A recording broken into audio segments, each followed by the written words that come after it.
I'm gonna make attempt number 3 to explain this in less than 5 minutes because I have failed on both my first attempts. The main thing that alters the style, like between musical theater and pop music, which is I think the direction you're trying to go, is vowels. There's the shape, whether you go ooh or ooh.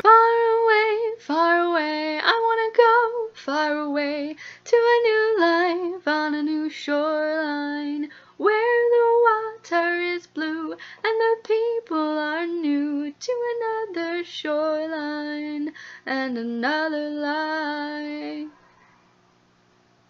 Or I could do that very classically and be like, far away, I wanna go far away to a new life on a new shoreline.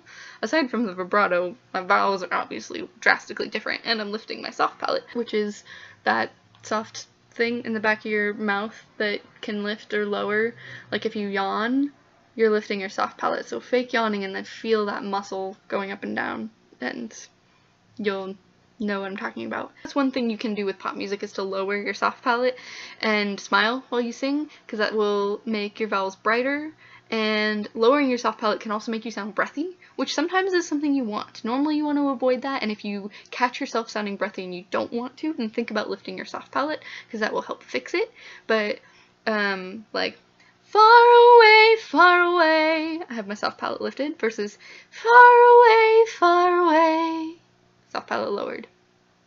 Second one didn't sound very good, so normally you don't do that, especially if you're singing high or it's in a range. That was over my break, so it was a bad example, but still, sometimes you want a breathy sound, and that's like the style of the song, and then lower your soft palate. They're different singers do different things, so that is the biggest conundrum I've been coming across, is that with pop music it's hard to emulate unless you're emulating a particular singer, because everyone does something different.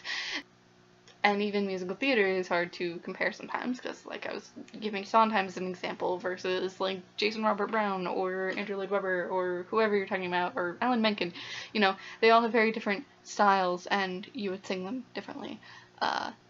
So it's very complicated. Vibrato is still used in musical theater in certain places. Kind of depends on the show and the style. Obviously Sondheim is like closest to opera, and then there's things like title of show, which are a little bit closer to jazz, and so they're very selective about when they use vibrato, especially because they have so many tight chords and things that they don't want to mess up with vibrato.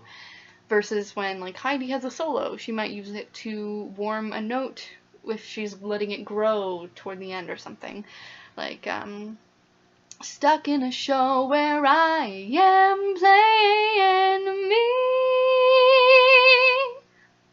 Like that. There was vibrato at the end. It just grows and then whoo, vibrato happens. You don't hear Adele being like, we could have had it all. You don't hear her doing that. She just goes, we could have had it all, rolling in the deep.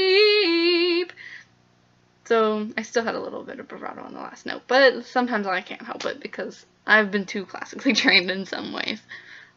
But it sounds different there than it would from, say, like, we could have had it all, rolling in the deep.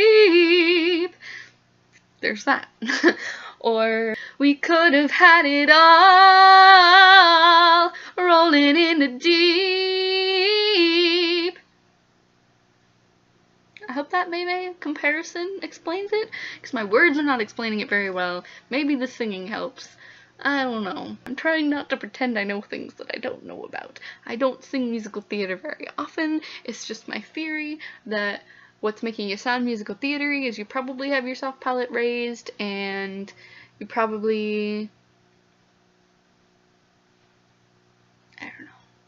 This has been too long of a video, so I'm gonna edit it now, and hopefully I've been helpful. I hope. And here, have a cat. And anyway.